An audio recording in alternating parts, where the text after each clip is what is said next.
대한민국은 심리적 G8 국가 반열에 올랐습니다. 이러니 웃기지도 않는 심리적 G8 운운합니다. G7, G8은 들어봤어도 G8은 또 뭡니까?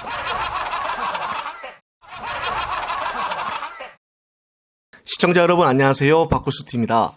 지난 대선 경선에서 이재명 민주당 대표에게 패배를 한 뒤 미국으로 출국한 이낙연 전 국무총리가 져서 대한민국 생존 전략 출간과 함께 침묵을 깨고 여러 현안에 대해서 입을 열었습니다.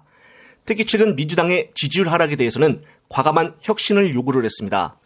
향후 정치 행보에 대해서도 할 수 있는 일을 하는 것이라고 언급을 했다고 합니다. 정말 충격적입니다. 이 전 총리는 22일 워싱턴 DC에 있는 조지 워싱턴대에서 져서 대한민국 생존 전략 출간 간담회에서 대한민국이 국가로서 통일된 목표를 잃고 있는 것 같다며 정치는 길을 잃고 국민들은 마음 둘 곳을 잃은 상태라고 진단을 했습니다. 그러면서 지금은 대한민국이 국가로서 여기저기 활로가 막혀가는 것처럼 느껴진다는 평가도 내놨습니다. 이 전 총리는 기존 주요 정당이 과감한 혁신을 하고 알을 깨어야 할 것이라며 그렇지 못한다면 외부의 충격이 생길지도 모른다고 경고를 했습니다. 이어 그런 일이 안 생기도록 기존 정치가 잘해주기를 지금으로서는 바란다고 덧붙였습니다. 최근 친명계와 비명계가 갈등을 빚고 있는 당내 상황에 대해서는 민주당이 국민의 신뢰를 회복하기 위해서 나름대로 노력할 것이라고 본다며 노력의 결과로 국민의 신뢰를 되찾을 수 있기를 바란다고 언급을 했습니다. 이 전 총리는 조지 워싱턴 대에서 방문연구원으로 1년간의 연수를 마치고 다음 달 20일쯤 귀국할 예정입니다. 향후 정치 행보에 대해서는 한국은 국내외적 위기를 충분히 잘 관리하지 못하고 있다고 판단을 한다며 그렇게 된 데에는 저의 책임도 있다고 말하며 그 책임을 제가 다해야 한다고 믿는다고 말했습니다.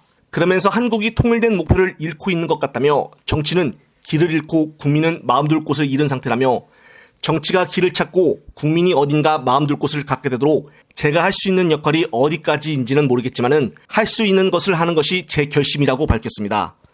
구체적인 정치 행보에 대해서는 언급하지는 않았지만 계속해서 역할을 찾겠다는 의지를 나타낸 것으로 해석이 됩니다.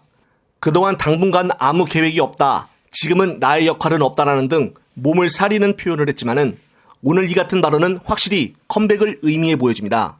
지금 국내에서는 계속적으로 수구 언론에서 이재명 대표의 위기라는 보도를 계속적으로 하고 있고 당내에서는 어제자 이상민은 이재명 대표가 총선 공천 받기는 어려울 것이라고 말을 하면서 이것을 대대적으로 또 속보로 내고 있어서 언론과 수박들의 치열한 합동 공격이 계속되고 있습니다.